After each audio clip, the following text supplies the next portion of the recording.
buddy. Steering is my life.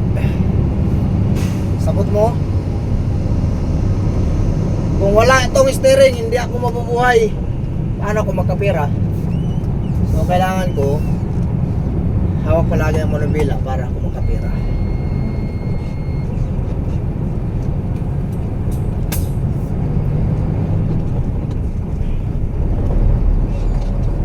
Dahil sa Pilipinas, hindi ako nakapagmaneho ng ng mga trailer.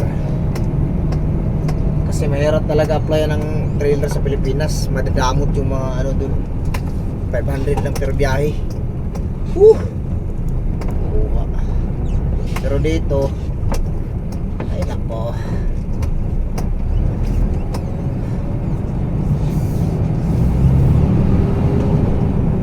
man pang unit.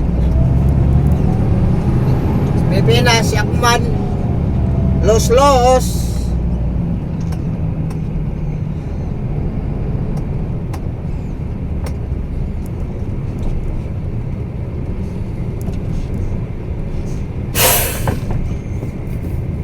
Diskarga na kita mga buddy.